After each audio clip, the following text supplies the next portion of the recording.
आगामी मंसिर 4 गते हुने आम निर्वाचनमा गठबन्धनको पक्षमा मतदान गर्न सत्ता गठबन्धनका 3 दलका अध्यक्षहरूको संयुक्त अपील। संविधानको रक्षा र आर्थिक समृद्धिका लागि सत्ता गठबन्धनका उम्मेद्वारहरूलाई मतदान गर्न आग्रह। विधायकी अधिकार प्राप्त सांसद बन्न खोज्नेहरू पनि चुनावमा विकास निर्माणको सपना बाँड्दै स्थानीय पूर्वाधार विकास साझेदारी कार्यक्रममा स्वतन्त्र उम्मेद्वारले पनि आँखा लाउँदै। आगामी निर्वाचनका लागि मतदाता शिक्षा सञ्चालन गर्न संघीय मामिला तथा सामान्य प्रशासन मन्त्रालयद्वारा सबै स्थानीय तहलाई आग्रह। प्रत्यक्षतर्फ कर्णाली र सुदूरपश्चिम प्रदेशका लागि मतपत्र छपाई सम्पन्न भएको आयोगको भनाई। युक्रेनको ऊर्जा केन्द्र रूसी सेनाको निशानामा। पछिल्लो एक साता यता युक्रेनको 30% पावर स्टेशन ध्वस्त भएको राष्ट्रपति जेलेन्स्कीको दावी। र 9 राष्ट्रिय खेलकुदमा भलिबलको म्याच नफेरिँदा 3 खेलाड़ी घाइते। आयोजक राखेपको फितलो व्यवस्थापनको चर्को आलोचना।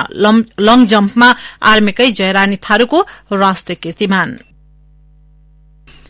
नमस्कार, कान्तिपुर डायरीका साथमा साथी तुलसी र म पार्वता। समाचार अब विस्तारमा। शुरूमा कान्तिपुर सविस्तार।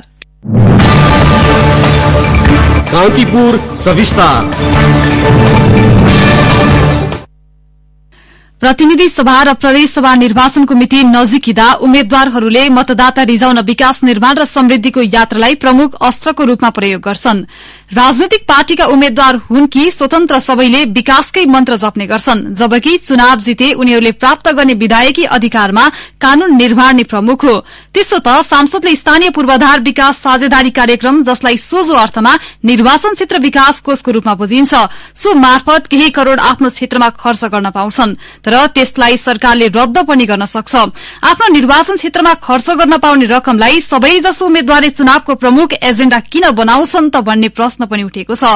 अझ दल र तिनका उम्मेद्वारले केही गर्न सकेनन् भनेर विकल्पको रूपमा प्रस्तुत भएको दावी गर्ने उम्मेद्वारहरूले पनि म नागरिकको पक्षमा ऐन कानून बनाउन संसद प्रवेश गर्न चाहन्छु भन्न नसक्नुलाई पनि महत्वकै साथ हेरिनुपर्ने भएको छ। संविधानमा प्रतिनिधि सभा र प्रदेश सभा सांसदले गर्ने काम प्रष्ट उल्लेख छ। देश र राज्यलाई चाहिने आवश्यक नीति निर्माण गर्नु सांसदको काम हो। तर प्रतिनिधि सभा र प्रदेश सभा निर्वाचन नजिकै गर्दा दलगत उम्मेद्वार र स्वतन्त्र रूपमा चुनावी मैदानमा होमिएका नयाँ अनुहार अहिले गाउँ गाउँमा विकासका एजेण्डा बोकेरै कुद्ने गरेका छन्। राज्य सञ्चालनमा पढे लेखेका मानिस नभएको भन्दै एउटा टेलिभिजन कार्यक्रममा प्रधानमन्त्री शेरबहादुर देउवालाई प्रश्न गरी चर्चामा आएका युवा सागर ढकाल अहिले प्रधानमन्त्री तथा कंग्रेस सभापति देउबाकै क्षेत्रबाट स्वतन्त्र उम्मेद्वारका रूपमा चुनावी मैदानमा छन्। सुदूरपश्चिम प्रदेशको विकट डडेलधुरा क्षेत्र नम्बर 1 लाई निर्वाचन क्षेत्र रोजेका ढकालको पनि विकासकै एजेण्डा छ। हाइड्रो मेकानिकल इन्जिनियर अध्ययन गरेका ढकाल भन्छन्, नेपालभरि तराईका क्षेत्रमा कंक्रिट घरहरू बनिरहेछन्। ती कंक्रिट घरहरूलाई हामीले स्थानीय घर अनुसार बनाउनु पर्यो। सुन हाम्रो एउटा नीति लगभग तयार नै भइसकेको छ। म जित्ने बित्तिकै संसदमा लिएर जाने हो। विकासको लागि चाहिँ नयाँ पुस्ता आउनुपर्छ भन्नको लागि हजुरबुवाहरूले हामीलाई प्रजातन्त्र दिनुभयो। अब विकासको लागि चाहिँ हाम्रो बुवाको राजनीति पनि हेरियो, हजुरबुवाको राजनीति हेऱ्यो, एकचोटि नाति पुस्ताको राजनीति हेरौँ, विकासको राजनीति हेरौँ भन्नको लागि नै उम्मेदवारी हो र नाति पुस्तालाई जगाउनको लागि नै मेरो उम्मेदवारी हो। चुनाव नजिकै गर्दा लाग्छ हरेक गाउँ शहरमा विकासको लहर छाएको छ। मौसममा आएको बदलावसँगै दलहरू र स्वतन्त्र उम्मेद्वारहरू पारिलो घाममा मतदातासँग भलाकुसारीमा व्यस्त छन्। संघीय राजधानीमा केन्द्रित हुने नेताहरू अहिले गाउँ गाउँ पुगेका छन्। यही बीचमा स्वतन्त्र उम्मेद्वारहरू आफ्ना विकासका एजेण्डा लिएर मतदाताका ढोका ढोकामा पुग्ने गरेका छन्। काठमाडौँ क्षेत्र नम्बर 7 बाट स्वतन्त्र उम्मेद्वार प्रसन्न अरियाल आफ्नो क्षेत्रलाई मिनी नेपालको रूपमा विकास गर्ने योजनामा रहेका छन्। भौगोलिक रूपमा यो ठाउँमा गर्मी हुने ठाउँ पनि र छो हुने ठाउँ पनि भएको हिसाबले मैले यसलाई मिनी नेपालको रूपको संज्ञा दिँदै आएको छु। र यसमा गर्न सकिने कामहरू डेभलपमेन्ट सेक्टरमा हामीले धेरै कुराहरू छ। हामीले चाहिँ टुरिज्मको लागि त्यहाँ हाइकिङ प्रमोट गर्न सक्छौँ, त्यहाँबाट हामीले ट्रेकिङ स्टार्ट गर्न सक्छौँ। अब हाम्रो नेसनल पार्क पनि हामी कहाँ छ। त्यो कारणले गर्दा हामीले धेरै पर्यटकीय क्षेत्र छन् जसलाई डेभलप गरेर हामीले अगाडि बढ्न सक्छौँ। र हामीले एउटा मेगा प्रोजेक्टको रूपमा चाहिँ नागार्जुन नगरपालिकाबाट र तारकेश्वर नगरपालिकाबाट नेपालकै पहिलो 2-वे केबल कारको डीपीआरमा काम गरिरहेका छौँ। त्यहीँका जनताको प्रत्यक्ष लगानीमा त्यहीँका जनतालाई हित हुने तरिकाले त्यहाँ केबल कार बनाएर कल्चरल टुरिज्म पनि प्रमोट गर्न खोजिरहेका छौँ। यिनै एजेण्डाहरू छन्। सामाजिक कामबाट आफ्नो पहिचान बनाई काठमाडौँ क्षेत्र नम्बर 1 बाट प्रतिनिधि सभा सदस्यका लागि स्वतन्त्र उम्मेद्वारी दिएका पुकार बमसँग पनि नीतिगत योजना भन्दा विकासे कार्यक्रमको खाका छ। सांसद बने तत्काल विकास निर्माणलाई अघि बढाइहाल्ने उनको योजना छ। मेरो उम्मेदवारी जिम्मेदारी खासमा चाहिँ यो पर्यटनको लागि हो र अर्को भनेको जुन सडक सङ्घर्षमा पुकार बाउले विगत 15 वर्षदेखि गरेको काम छ त्यो कामले ल्याएको जति पनि तपाईको परिणामहरू छ त्यो परिणाममा चाहिँ अब संसदबाट बोल्नुपर्छ, संसदबाट चाहिँ त्यसलाई स्थापित गर्नुपर्छ भन्ने खालकोमा हो मेरो उम्मेदवारी चाहिँ। गत वैशाख 30 गते सम्पन्न स्थानीय तह निर्वाचनमा 373 जना स्वतन्त्र उम्मेद्वार विजयी भए। सबैभन्दा धेरै कर्णाली प्रदेशमा 68 जना स्वतन्त्र उम्मेद्वार विजयी हुँदा सुदूरपश्चिम प्रदेशमा 67, प्रदेश नम्बर 1 मा 65, गण्डकीमा 53, मध्य प्रदेशमा 49, लुम्बिनीमा 36 र बागमतीमा 35 जना स्वतन्त्र उम्मेद्वार विजयी भएका थिए। त्यसमा संघीय राजधानी रहेको काठमाडौँ महानगरपालिकाका प्रमुख बालेन्द्र शाह, धनगढ़ी उपमहानगरपालिकाका गोपाल हमाल र धरान उपमहानगरपालिकाका प्रमुख हर्क साङपाङ उदाहरणका पात्र बने। आसन्न प्रतिनिधि सभा र प्रदेश सभामा करिब 1000 माथि परेको स्वतन्त्र उम्मेद्वारीमा अधिकांश पार्टीबाट टिकट नपाएका असन्तुष्ट नेताहरू छन्। संविधानविद चन्द्रकान्त ग्यावाली सांसद बन्ने बित्तिकै विकास गर्छु भन्नु गलत संसदीय अभ्यास हुने तर्क गर्छन्। उनी भन्छन्, साँच्चै सांसदै भएर जाने भन्दा प्रतिनिधि सभामा गइसकेपछि उनीहरूले कानून बनाउनु नै सबभन्दा मुख्य रोल हो, भूमिका नै त्यही नै हो। कानून बनाउने तर्फ यो कानून बनाउँछु, यो नीति बनाउँछु भन्न नै जनतालाई चाहिँ भन्नु पर्नेमा अब यो विकास गर्छु र उ गर्छु भन्ने फेरि अहिले संसदीय शासन पद्धतिमा अलि गलत धारणा विकसित भएको चाहिँ देख्दछु। जनतालाई चाहिँ मत कसरी झार्न सकिन्छ यसो ललिपप देखाएको जस्तो लाग्छ मलाई। राजनीतिक दलहरू प्रतिको बढ्दो वितृष्णाका बीचमा आसन्न प्रतिनिधि सभा र प्रदेश सभा निर्वाचनमा स्वतन्त्र उम्मेद्वारको कमी छैन। दलबाट उठेकाले केही गरेनन् भनेर स्वतन्त्र पार्टी र उम्मेद्वारकै नाममा उठेकाहरू पनि आफ्नो अधिकार क्षेत्रका बारेमा उति साह्रो जानकार देखिन्नन्। विधायकी अधिकार भएको सांसद पदका लागि उम्मेद्वारी दिनेहरू पनि कार्यकारी भूमिका निर्वाह गर्छु भनेर मतदाता रिजाउन उद्यत हुनु परिवर्तनको संवाहक भन्नेहरूकै लागि पनि एउटा भद्दा मजाक हुन पुगेको छ। रेडियो कान्तिपुरका लागि सन्तोष गन्धर्व। कान्तिपुर सविस्तार।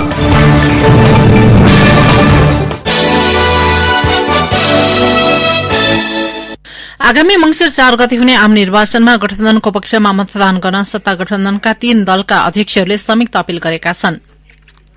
गठबन्धन नेतृत्वकर्ता दल नेपाली कांग्रेसका सभापति शेरबहादुर देउवा, माओवादी केन्द्रका अध्यक्ष पुष्पकमल दाहाल र एकीकृत समाजवादीका अध्यक्ष माधव कुमार नेपालले साझा प्रतिबद्धता जारी गर्दै गठबन्धनको पक्षमा मतदान गर्न अपील गरेका हुन्। नेपालको संविधान 2072ले परिकल्पना गरे अनुरूप राष्ट्रियता, प्रतिस्पर्धात्मक बहुदलीय लोकतन्त्र, समाजवाद, मानवाधिकार, बालिग मताधिकार, आवधिक निर्वाचन, शक्ति पृथकीकरणको सिद्धान्त र संघीय लोकतान्त्रिक गणतन्त्रात्मक शासन व्यवस्थालाई सुदृढ़ गर्न वर्तमान चुनावी गठबन्धन दलहरू प्रतिबद्ध रहेको प्रतिबद्धता पत्रमा उल्लेख छ। वर्तमान सरकार आम निर्वाचनलाई भयरहित र निष्पक्ष रूपमा सम्पन्न गर्न कटिबद्ध रहेको पनि उल्लेख गरिएको छ। प्रतिबद्धता पत्रमा देशलाई आर्थिक समृद्धिको मार्गमा अग्रसर गराउन, भ्रष्टाचारमा शून्य सहनशीलताको सुशासन र जनताको घर दैलोमै प्रभावकारी सेवाको सुनिश्चितता गर्दै उत्पादन वृद्धि र मुलुकभित्रै रोजगारीका पर्याप्त अवसरहरूको सिर्जना गरी आत्मनिर्भर अर्थतन्त्र निर्माणको राष्ट्रिय कार्यभारलाई गठबन्धन दलले उच्च प्राथमिकता दिने पनि उल्लेख गरिएको छ। जनताको समृद्धिको आकांक्षालाई आगामी निर्वाचनपछि बन्ने सरकारले बिना आलटाल र ढिलासुस्ती सम्बोधन गर्न आवश्यक रहेको समेत उल्लेख गरिएको छ। यस्तै आर्थिक अभावका कारण आधारभूत शिक्षा र स्वास्थ्यको अवसरबाट कोही पनि नेपाली वञ्चित नहुने प्रतिबद्धता पत्रमा उल्लेख गरिएको छ। प्रतिबद्धता पत्रमा उल्लेखित साझा प्रतिबद्धता, नीति र योजनाहरूको विस्तारित रूप पार्टीगत घोषणा पत्रहरूमा समावेश गर्ने समेत उल्लेख गरिएको छ। लोकतन्त्र, संविधान र विधिको शासन मार्फत सुशासन र समृद्धिको राष्ट्रिय अभिलाषा परिपूर्ति गर्नका लागि गठबन्धनको आवश्यकतालाई मनन गर्न र आगामी निर्वाचनमा गठबन्धनलाई अत्याधिक बहुमतका साथ विजय गराउन अपील गरिएको छ। यसैबीच आगामी मक्सिर 4 मा हुने निर्वाचनबाट संविधानको रक्षाका लागि 5 दलीय गठबन्धनलाई निर्वाचित गराउनुपर्ने सत्ता सम्बद्ध दलका नेताहरूले बताएका छन्। ललितपुरमा आयोजित अगुवा कार्यकर्ता भेलालाई सम्बोधन गर्दै प्रधानमन्त्री एवं नेपाली कांग्रेसका सभापति शेरबहादुर देउवाले संविधानको रक्षा र आर्थिक समृद्धिका लागि सत्ता गठबन्धनका उम्मेद्वारहरूलाई मतदान गर्नुपर्ने बताउनुभयो। पूर्व प्रधानमन्त्री केपी शर्मा ओलीले आफ्नो कार्यकालमा 2 पटकसम्म संसद भंग गरेर संविधान मिच्ने काम गरेको र आवधिक निर्वाचनको चक्रलाई समेत मिच्न खोजेको आरोप लगाउनुभयो। अगुवा कार्यकर्ता भेलालाई सम्बोधन गर्दै प्रधानमन्त्री देउवाले ओलीले रातारात संसद विघटन गरेको उल्लेख गर्नुभयो। स्थायी लोकतन्त्रलाई स्थायी गर्नु छ, स्थायी बनाउनु छ कि ओलीजीले 2 पल्ट यो चाहिँ भङ्ग गर्नु पार्लियामेन्ट, यो जनताले चुनेको संसद भङ्ग थाल्ने होला नै यो संविधान बनाउँदाखेरि संसद कुनै पनि हालतमा भङ्ग गर्न नपाइने बनाएको हामीले संविधान क्लोज राखेका छौँ। त्यसकारण यो अवस्थामा बाहेक भङ्गै गर्न पाइने भन्ने हाम्रो थियो। त्यसै कारण चाहिँ राति 2 बजे राष्ट्रपतिलाई उठाएर भङ्ग गरिदिएको। यस्तै फरक प्रसंगमा प्रधानमन्त्री देउवाले नेपाल अब सम्पन्न राष्ट्रको सूचीमा आउने सम्भावना रहेको बताउनुभयो। नेपालमा उत्पादित विद्युत भारत सरकारले खरिद गर्ने सहमति गरेकाले विद्युत निर्यातबाट यो सम्भव रहने उल्लेख गर्नुभयो। नेपाल छिटै नै नेपालमा सम्पूर्ण देश बन्ने सम्भावना छ। हामीले हाम्रो देशको पानी हाम्रो देशको हिमालबाट बगेर ठुल्ठुलो हातलाई दक्षिणतिर बग्छन्। त्यसकारण भारतले बिजुली किन्ने सहमति गरेको छ। धेरै हाम्रा ठुल्ठुला बिजुली बनाउने स्टोरेज प्रोजेक्टहरू धेरै ठाउँमा विद्युत उत्पादन गर्ने भारतले किन्ने सहमति भएको छ। त्यसले नेपाल छिटै नै एउटा सम्पूर्ण राष्ट्रको तालमा आउने सम्भावना धेरै उच्च मात्रामा बढेको छ। यस्तै माओवादी केन्द्रका अध्यक्ष पुष्पकमल दाहालले आगामी मक्सिर 4 को निर्वाचनबाट 2 वर्गबीच हार जीतको फैसला मात्र नभई परिवर्तनको पक्ष र विपक्ष बीच हुने फैसला समेत हुने बताउनुभयो। प्रतिपक्ष दलले पनि चुनावी तालमेलको नाममा गठबन्धन गरेको बताउनुभयो। अहिले बनेको गठबन्धन चुनाव जितेर सरकार बनाउनका लागि मात्र नभएको उहाँको दावी छ।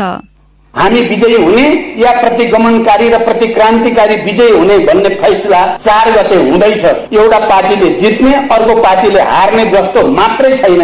यो परिवर्तनले जित्ने कि परिवर्तन विरोधीले जित्ने भन्ने फैसला हुनेवाला छ। त्यसकारण म तपाईहरु सबैलाई यो विषय गम्भीरतापूर्वक विचार गर्न अनुरोध गर्न चाहन्छु। हाम्रो त गठबन्धन होइन तालमेल मात्रै हो भनेर विपक्षीले भन्ने गरेका छन्, तर त्यो गठबन्धन नै हो। तपाई हेर्नुभयो भने राजावादीहरू अलगाववादीहरू देशलाई विखण्डन गर्न चाहने तत्त्वहरू प्रतिगमनकारीहरूको गठबन्धन त्यहाँ प्रष्ट देखिएको छ। सत्ता गठबन्धनमा सहभागी एकीकृत समाजवादी पार्टीका अध्यक्ष माधव कुमार नेपालले आफूहरू विरूद्ध निर्वाचन लड्नका लागि तयार पारिएको गठबन्धन अपवित्र भएको आरोप लगाउनु भएको छ। नेता नेपालले कार्यकर्ता भेलालाई सम्बोधन गर्दै अहिलेको गठबन्धन संविधान र लोकतन्त्रको रक्षाका लागि तयार भएको बताउनुभयो। देशलाई अस्थिरताबाट माथि उठाउन गठबन्धन गरिएको उहाँको भनाइ छ।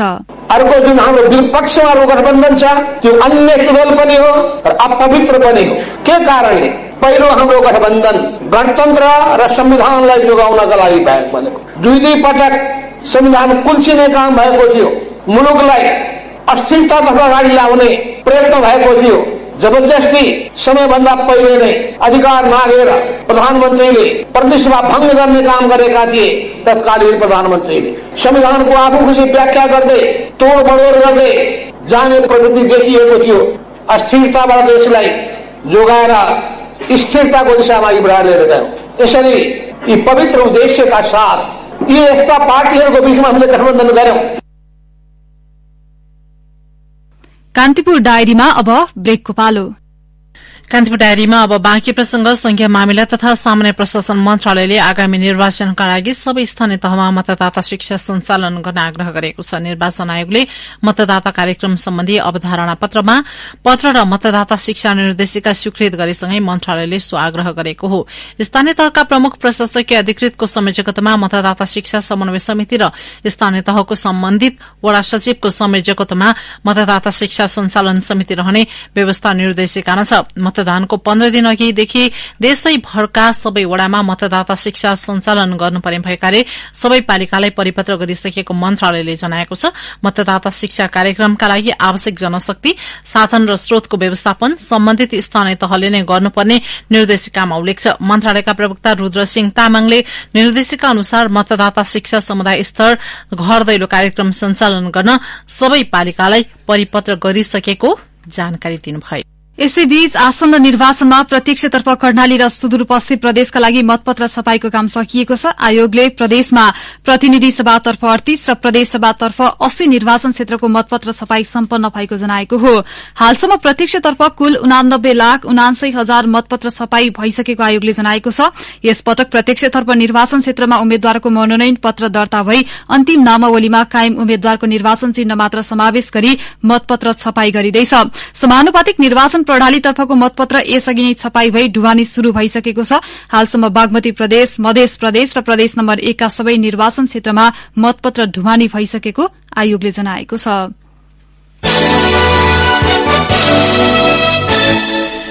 नेकपा एमालेका सचिव एवं रूपन्देही क्षेत्र नम्बर 1 का प्रतिनिधि सभा उम्मेद्वार छविलाल विश्वकर्माले टिकट नपाउँदैमा पार्टी छाड्नेको पछाडि नलाग्न आग्रह गर्नुभएको छ। रूपन्देही क्षेत्र नम्बर 1 का प्रतिनिधि सभा उम्मेद्वार विश्वकर्माले आफ्ना प्रतिस्पर्धी घनश्याम भूषालप्रति इंगित गर्दै लोकतन्त्रमा दलको विकल्प दल नै हुने बताउनुभयो। पूर्व मन्त्री समेत रहेका विश्वकर्माले विकास, समृद्धि र राष्ट्रियताको रक्षाका लागि एमाले राप्रपा जसपा बीच तालमेल भएको पनि स्पष्ट पार्नुभयो। नेपालमा पछिल्लो पटक थप 1714 जनामा डेंगी संक्रमण पुष्टि भएको छ। यो सँगै मुलुकभर डेंगी संक्रमितको संख्या 41,743 पुगेको स्वास्थ्य तथा जनसंख्या मन्त्रालयले जारी गरेको तथ्याङ्कमा उल्लेख छ। यस्तै थप 1 जनाको डेंगी संक्रमणबाट मृत्यु भएसँगै मृतकको संख्या 49 पुगेको छ। उता थप 46 जनामा कोरोना भाइरस संक्रमण पुष्टि भएको छ। 1510 नमूना परीक्षणका क्रममा सो संख्यामा संक्रमित भेटिएका हुन्। पछिल्लो पटक थप 17 जना निको भएसँगै सक्रिय संक्रमितको संख्या 736 रहेको मन्त्रालयले जनाएको छ। कान्तिपुर डायरीमा अब धनगढ़ी डायरीको पालो। धनगढ़ी डायरीबाट अर्जुन शाहको नमस्कार। कैलालीमा डेंगी संक्रमण बढ़ेको छ। जिल्ला स्वास्थ्य कार्यालयका अनुसार हालसम्म कैलालीमा 423 जनामा डेंगी संक्रमण पुष्टि भइसकेको छ। धनगढ़ी उपमहानगरपालिकामा सबैभन्दा बढ़ी 141 डेंगीका बिरामी पुगेका छन्। यस्तै लम्कीचुवा नगरपालिकामा 113, बर्दगोरिया गाउँपालिकामा 72 र टिकापुर नगरपालिकामा 40 जनालाई डेंगी संक्रमण भएको स्वास्थ्य कार्यालयले जनाएको छ। यस्तै गोदावरी नगरपालिकामा 28 जना प्रभावित भएका छन्। गौरीगंगा, भजनी, जोशीपुर, घोडाघोडी र जानकी गाउँपालिकामा पनि डेंगू संक्रमित बिरामीहरू रहेको कार्यालयको भनाइ छ। चुनाव नजिकिएसँगै सुदूरपश्चिममा प्रदेश राजधानीको मुद्दा पुनः चर्किएको छ। सुदूरपश्चिम प्रदेश सभाबाट यसअघि नै कैलालीको गोदावरीमा राजधानी बनाउने निर्क्युल भइसकेको भए पनि कार्यान्वयनमा अलमल हुँदा चुनावको मुखमा राजधानीको एजेण्डाले पुनः चर्चा पाएको हो। राजधानी बनाउने भनिएको गोदावरी कैलाली क्षेत्र नम्बर 4 मा पर्दछ। यसै क्षेत्रमा सुदूरपश्चिमका 2 प्रमुख पार्टी नेकपा एमाले र कांग्रेसका लेखराज भट्ट र वीरबहादुर बलायर चुनावी प्रतिस्पर्धामा आम्ने सामने छन्। दुवै प्रतिस्पर्धीले गोदावरीलाई नै राजधानी बनाउने निर्णय कार्यान्वयन गर्ने बताइरहेका छन्। डोटीबाट पहिलो पटक कैलाली क्षेत्र नम्बर 4 झरेका कांग्रेस नेता बलायरले यसअघि डोटीमा राजधानी हुनुपर्ने बताउँदै आएका थिए। नक्कली लाल पूर्जा बाँडेर स्थानीयबाट लाखौं रकम ठगी गर्ने एकजनालाई कैलाली प्रहरीले पक्राउ गरेको छ। कैलालीको गोदावरी नगरपालिका वडा नम्बर 9 खुटिया बस्ने 36 वर्षीय डम्बर बहादुर ठगुन्नालाई प्रहरीले नक्कली लाल पूर्जा बाँडेर रकम ठगी गरेको आरोपमा आइतबार राति पक्राउ गरेको हो। इलाका प्रहरी कार्यालय मालाखेतीका प्रमुख प्रहरी नायब उपरीक्षक रविन्द्र पाण्डेले पीड़ित पक्षले दिएको किटानी जाहेरीका आधारमा ठगुन्नालाई उनी बस्दै आएको घरबाट पक्राउ गरिएको बताउनुभयो। ठगुन्नाले कैलालीको चुरे गाउँपालिका र गोदावरी गाउँपालिकाका साथै कञ्चनपुरको भीमदत्त नगरपालिकाका गरी 35 जना स्थानीयलाई ठगी गरेको उजुरी छ। हवस् त धनगढ़ी डायरी आजलाई यति नै। अर्जुन शाह बिदा हुन्छु। नमस्कार। जिल्ला डायरीपछि कान्तिपुर डायरीमा पुनः ब्रेकको पालो। ब्रेकपछि अब आर्थिक प्रसंग। कृषिका लागि 50,000 मेट्रिक टन बढ़ी रासायनिक मल मौजदात रहेको कृषि तथा पशुपन्छी विकास मन्त्रालयले जनाएको छ। मन्त्रालयका अनुसार करिब 43,000 मेट्रिक टन डीएपी, करिब 8,000 मेट्रिक टन युरिया र 4,000 मेट्रिक टन बढ़ी पोटास मौजदात छ। कृषि सामग्री कम्पनी र साल ट्रेडिङ कर्पोरेशन लिमिटेडले भारत लगायतका राष्ट्रबाट 1,40,000 मेट्रिक टन मल खरिद प्रक्रिया अघि बढ़ाएको मन्त्रालयले जनाएको छ। हिउँदे बालीका लागि मलको अभाव नहुने मन्त्रालयको दावी छ। बीमा समितिले कोरोना बीमा भुक्तानी दावी कार्तिकको दोस्रो सातादेखि वितरण गर्ने तयारी गरेको छ। लामो समयदेखि रोकिएको कोरोना बीमा दावी भुक्तानी वितरणका लागि बीमा संघसँग छलफल भएको बीमा समितिका कार्यकारी निर्देशक राजु रमण पौडेलले बताउनुभयो। विभिन्न चरणमा भएका सरकारवालासँगको छलफलपछि सहज तथा सरल तरिकाले भुक्तानी गर्ने मापदण्ड निर्माणको चरणमा समिति पुगेको कार्यकारी निर्देशक पौडेलको भनाइ छ। अघिल्लो महिना बसेको मन्त्री परिषदको बैठकले कोरोना बीमाका लागि 1 अर्ब रूपियाँ छुट्याउने निर्णय गरेसँगै भुक्तानीका लागि सहज वातावरण बनेको समितिले जनाएको छ। सरकारबाट 11 अर्ब 47 करोड़ रूपियाँ पाउनुपर्नेमा समितिले हालसम्म 1 अर्ब रूपियाँ मात्र प्राप्त गरेको छ।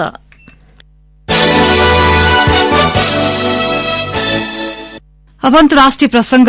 रूसी सेनाले फेरि युक्रेनको ऊर्जा केन्द्रलाई निशाना बनाएको छ। राजधानी कीव लगायत क्षेत्रमा केही समय यतादेखि रूसी सेनाले निरन्तर मिसाइल आक्रमण गरेको अन्तर्राष्ट्रिय संचार माध्यमले जनाएका छन्। आजै रूसले डिनिप्रो नदी नजिकैको पावर स्टेशनमा गरेको आक्रमणबाट विद्युत तथा खानेपानीमा ठूलो क्षति पुगेको छ भने 2 जनाको मृत्यु भएको युक्रेनको दावी छ। रूसले पावर स्टेशनलाई लक्षित गरेर प्रहार गरेको पछिल्लो आक्रमणबाट नागरिक विद्युत सेवाबाट वञ्चित भएका छन् भने खानेपानी सेवा पनि अवरूद्ध भएको छ। कीवको पश्चिममा रहेको जाइटोमिरमा बिजुली र पानी आपूर्ति बन्द भएको छ। यस्तै दक्षिणी शहर जापोरिजियाको पूर्वाधारमा पनि क्षति पुगेको छ। राष्ट्रपति भ्लोदिमिर जेलेन्स्कीले विगत 8 दिन यता युक्रेनको 30% पावर स्टेशनहरू ध्वस्त भएको बताउनु भएको छ। उहाँले माइक्रो ब्लगिङ साइट ट्विटर मार्फत देशका अधिकांश पावर स्टेशनहरू ध्वस्त हुँदा नागरिक अन्धकारमा बस्न बाध्य भएको बताउनु भएको छ।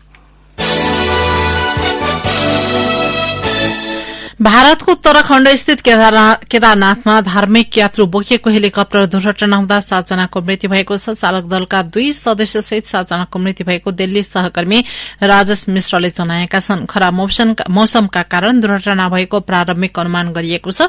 हुस्टुका कारण हेलिकप्टर जमीनमा ठोकिन पुगेको अनुमान छ। बिहान 11:25 केदारनाथ बेस क्याम्पबाट कोटी गुप्त काशीका लागि उडेको हेलिकप्टर 15 मिनटपछि दुर्घटनाग्रस्त भएको हो। मृतकहरूमध्ये 1 जना महाराष्ट्रको, 3 जना तमिलनाडुको र बाँकी गुजरातका रहेको बताइएको छ। दुर्घटनाप्रति राष्ट्रपति द्रौपदी मुर्मू र प्रधानमन्त्री नरेन्द्र मोदीले दुःख व्यक्त गर्नुभएको छ। अब खेल प्रसंग। 9औं राष्ट्रिय खेलकुद प्रतियोगिताको 5औं दिन आज म्याच नफेरेका कारण भलिबलका 3 खेलाड़ी घाइते भएको भन्दै राष्ट्रिय खेलकुद परिषद राखेपको सरको आलोचना भएको छ। भलिबलका लागि ल्याइएको म्याट सेपाक ताक्रो खेलका लागि नवलपुर पुर्याइएपछि पुरानै म्याचमा प्रतिस्पर्धा गराइएको थियो। यसअघि उद्घाटनमा पनि 3 खेलाड़ी घाइते भएका थिए।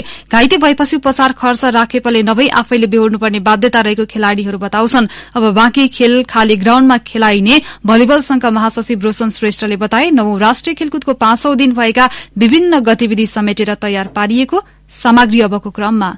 महिला लङ जम्पमा आर्मीकी जयरानी थारूले 3 विधामा राष्ट्रिय कीर्तिमान सहित व्यक्तिगत 3 स्वर्ण जितेकी छिन्। निशा चौधरीले 5.47 मिटर जम्प गर्दै राखेको कीर्तिमान भंग गर्दै उनले 5.58 मिटर जम्प गर्दै नयाँ कीर्तिमान बनाइन्। यसअघि जयरानीले महिला 400 मिटर र 100 मिटर हर्डल्समा स्वर्ण जितेकी थिइन्। आर्मीकी निशा चौधरीले रजत तथा एपीएफकी शिला चौधरीले कांस्य जितिन्। लङ जम्प पुरूषतर्फ एपीएफका सलीम देवानले कृष्ण बहादुर गिरीको नाममा रहेको 7 मिटरको कीर्तिमान भंग गर्दै 7.06 मिटर जम्प गर्दै राष्ट्रिय कीर्तिमान सहित स्वर्ण जिते। आर्मीका दिल्ली खत्रीले रजत र गण्डकीका नारायण चौधरीले कांस्य जिते। पौड़ीमा पुरूषतर्फ 50 मिटर फ्री स्टाइलमा आर्मीका अलेक्जेन्डर शाहले आफ्नै नाममा रहेको 23.90 सेकेण्डको समयलाई सुधार गर्दै 23.57 सेकेण्डमा झारेर कीर्तिमान सुधार गरे। यस्तै 200 metre butterfly hit राउण्डमा Nathan Dorje शेर्पाको नाममा रहेको 2 मिनट 18.10 सेकेण्डको कीर्तिमान एनआरएनएका आरसीर सापकोटाले 2 मिनट 16.43 सेकेण्डमा पूरा गर्दै कीर्तिमान बनाए। म्याराथनमा गण्डकी प्रदेशले स्वर्ण जित्दै रेकर्ड बनाएको छ। गण्डकीका अनेश थापा मगरले 42.195 किलोमिटर 2 घण्टा 22 मिनट 54 सेकेण्डमा पूरा गर्दै स्वर्ण हात पारे। आर्मीका कृष्ण बस्नेतले रजत तथा एपीएफका सन्तोष विक्रम विष्टले कांस्य जिते। एथलेटिक्स 400 मिटर दौड़मा पुरूषतर्फ आर्मीका सोमबहादुर कुमारले 47.95 सेकेण्डमा पार गर्दै स्वर्ण जिते। उनले सन् 1990 मा चीनको बेइजिङमा आशाराम चौधरीले बनाएको 48.32 सेकेण्डको रेकर्ड तोडे। एपीएफका आशिष चौधरीले रजत र आर्मीका प्रकाश दनुवारले कांस्य जिते। महिलातर्फ एपीएफकी रमिता कुमारी थारूले सन् 2019 मा चीनमा भएको खेलमा तुलसा खत्रीले बनाएको 59.57 सेकेण्डको रेकर्ड तोड्दै 58.10 सेकेण्डको नयाँ रेकर्ड बनाइन्। आर्मीकी निर्मला थापाले रजत र एपीएफकी कल्पना श्रेष्ठले कांस्य जितिन्। उता पूर्वी नवलपरासीमा भएको कुस्ती महिलातर्फ आर्मी र सुदूरपश्चिमले समान 5-5 स्वर्ण हात पारे। विभिन्न तौल समूहका स्पर्धामा आर्मी र सुदूरपश्चिमले स्वर्ण जितेका हुन्। नेपाल प्रहरीकी जुनमाया छन्त्यालले भारोत्तोलनमा महिला 71 केजी तौल समूहमा स्न्याच र क्लिन एण्ड जर्क दुवैमा राष्ट्रिय कीर्तिमान कायम गरेकी छिन्। उनले स्न्याचतर्फ 78 केजी भार वहन गर्दै आफ्नै रेकर्ड भंग गर्दा क्लिन एण्ड जर्क जर्कमा 89 केजी गरी कुल 167 केजी उठाउँदै स्वर्ण जितिन्। एपीएफकी सरिता लामाले रजत र नेपाल प्रहरीकी सरस्वती पुरीले कांस्य जितिन्। यस्तै महिला 64 केजी तर्फ आर्मीकी शारदा चौधरीले स्न्याचमा 67 र क्लिन एण्ड जर्कमा 80 गरी कुल 147 केजी भार वहन गर्दै स्वर्ण जितिन्। पुलिसकी राज्यलक्ष्मी थापाले रजत तथा आर्मीकी प्रशंसा पुनले कांस्य जितिन्। बागलुङमा 51 देखि 55 केजी तौल समूहमा कुसुम राजवंशीले स्वर्ण जितेसँगै प्रदेश 1 ले स्वर्णको खाता खोलेको छ। आर्मीकी रीना धिमालले रजत र पुलिसकी सजना कुमारी घरतीले कांस्य जितिन्। यस्तै 40 देखि 45 केजी तौल समूहमा गण्डकीकी सुनिता भण्डारीले स्वर्ण जित्दा बागमतीकी सुस्मिता तामाङले रजत तथा पुलिसकी मनिषा घरती मगर र एपीएफकी लीला कुमारी सापकोटाले कांस्य जिते। नेपाल पुलिस क्लबले महिला क्रिकेटको स्वर्ण जितेको छ। फाइनलमा एपीएफलाई 5 रनले हराउँदै पुलिसले डेब्यूसँगै स्वर्ण जितेको हो। प्रतियोगितामा एपीएफले रजत र बागमती प्रदेशले कांस्य जिते। साइक्लिङको इन्डिभिजुअल टाइम ट्रायल विधामा महिलातर्फ आर्मी र पुरूषतर्फ एपीएफले स्वर्ण जिते। पोखराको याम्दी हेम्जा सड़क खण्डमा भएको महिलातर्फको फाइनलमा 20 किलोमिटरको दूरी 38 मिनेट 31.0410 सेकेण्डमा पूरा गर्दै आर्मीकी उषा खनालले स्वर्ण जितिन्। यस्तै एपीएफकी हुमी बुढा मगरले रजत र आर्मीकै मंजू कुमारी खड्काले कांस्य जितिन्। पुरूषतर्फ एपीएफका सूरज राणा मगरले 20 किलोमिटरको दूरी 34 मिनेट 4.0309 सेकेण्डमा पूरा गर्दै स्वर्ण जित्दा आर्मीका हिमाल टमाटाले रजत तथा एपीएफकै लक्ष्मण मल्लले कांस्य जिते। यस्तै स्ट्याण्डर्ड पुरूष टीम इभेन्टमा सुदूरपश्चिमलाई पछि पार्दै गण्डकीले स्वर्ण जितेको छ। सुदूरले रजत र पुलिसले कांस्य हात पारे। महिलातर्फ सोही विधामा एपीएफले स्वर्ण जित्दा प्रदेश 1 ले रजत र गण्डकीले कांस्य हात पार्यो। स्ट्याण्डर्ड मिक्स टीममा पनि एपीएफले स्वर्ण जित्यो। यस विधामा गण्डकीले रजत र एपीएफले कांस्य हात पारे। विभागीय टोली आर्मीले 66 स्वर्ण 46 रजत र 30 कांस्य गरी कुल 142 पदक सहित वर्चस्व कायम राख्दा पुलिस 26 स्वर्ण 17 रजत र 30 कांस्य गरी कुल 73 पदक सहित दोस्रो स्थानमा छ। यस्तै एपीएफ 21 स्वर्ण 28 रजत र 30 कांस्य गरी कुल 87 पदक सहित तेस्रो स्थानमा छ। प्रदेशहरूमा बागमती प्रदेशले 15 स्वर्ण 23 रजत र 25 कांस्य हात पारेको छ। अवस्था यिनै प्रसंगसँगै कान्तिपुर डायरीको यो बुलेटिन यही सकिन्छ। राति 8 बजे सेक्युरिटी एन्ड क्राइम डायरी हुनेछ। तुलसी र म पार्वता यमाग्छौं। नमस्कार।